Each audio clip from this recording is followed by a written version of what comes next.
The winning formula for pricing cleaning services. So pricing is arguably the most important thing we need to get right in our cleaning business, because it almost doesn't matter what we're doing in the rest of the business. It doesn't matter how good our cleaners are, how good our technology is, how tied down our systems and processes are, because if we don't get our pricing right at the beginning, there is just not enough profit margin after paying our cleaners to reinvest and grow the business.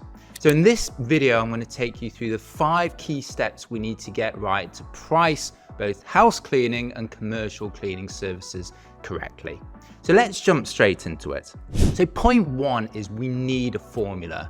I come across so often that people will be pricing completely on a whim. There's no structure, no process behind it, no formula, and they're often being guided by what the client is saying. We've got cheaper quotes elsewhere and they'll reduce the price, and so every single job ends up being very different.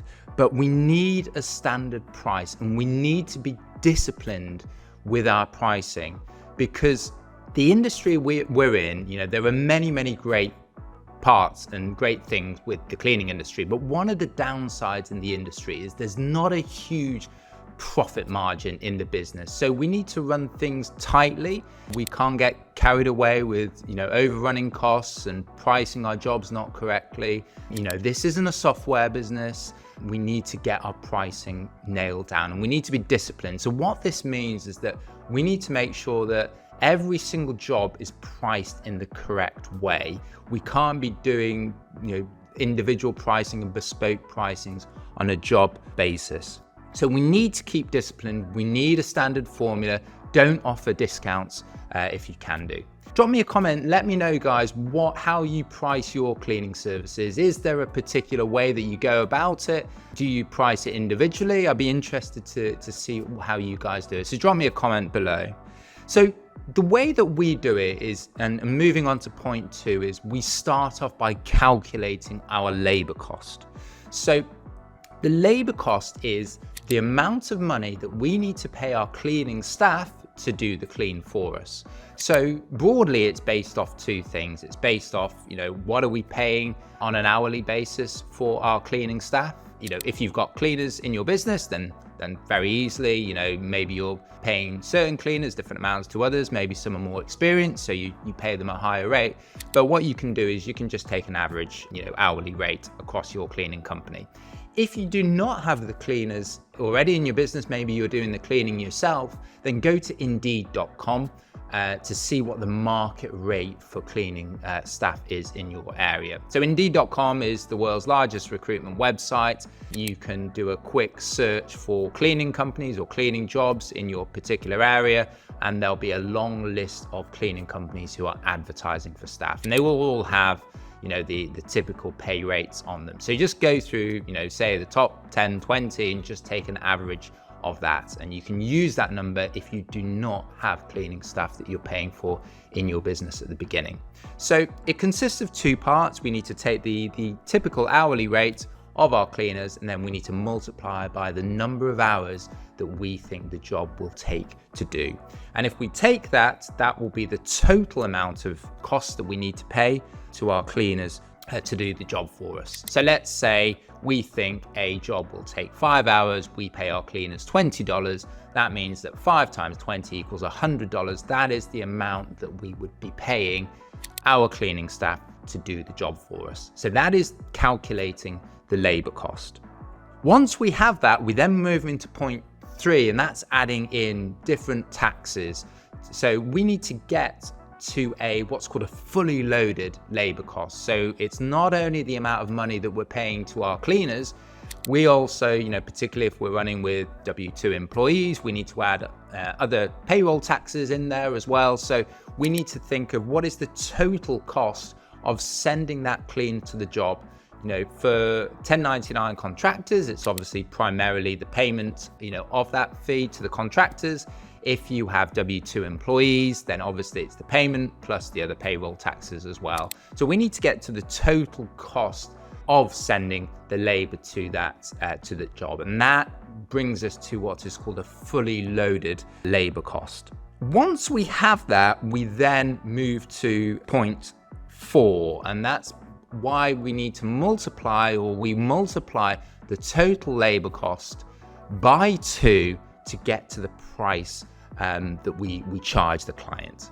So the reason we want to do that is we want to get to a 50% gross margin number. So let's say we have a job that we think is going to take 5 hours. We pay our cleaners $20 an hour. That would get to a $100 labor cost. We then want to multiply that by 2 to get to the price that we would charge our client, so $200. And what that gets us to is we get $200 from the client, we pay $100 to our cleaners, and then what's left is $100 in gross profit. That is 50%, 100 divided by 200 of the revenue to get us to a 50% gross margin. And that is really the way that we want to go about it. You know, if you're finding value in this video, please click like and subscribe. It really, really helps me. But broadly, that is the strategy that we use on every single job to make sure that we price every single job and make money at each and every single time. So 5 is then we end up and we want to aim to get to a 20 to 25% overall profit margin. So in the cleaning business, the major component of our cost is the labor. As I said already, we want 50% gross labor. So we have a $200 job, we pay our cleaners $100. So $100 left behind is what we need to run the rest of the business, pay for our other costs, as well as paying us as the business owner.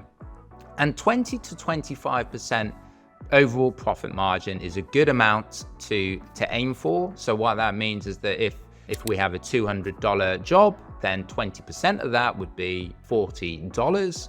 So if we are paying our cleaners $100 out of the 200, 100 is left behind. So that means 100, we have $60 that we can use to pay for the rest of the business. And this will be things like your virtual assistants. This will be things like marketing and recruitment and building your website and other software subscriptions. So you've got $60, and after paying out $60, $40 would be left for you as the overall profit margin. So $40 divided by the $200 is a 20% overall profit margin. So if you're running a well-oiled cleaning business, you've got your pricing right, you're not going crazy with your costs, then 20% is a really great number to aim for. You might be a shade under 20%, you might be up to 25, even 30%, particularly earlier on in the business when you have less in terms of fixed costs. But 20% is where you want to end up.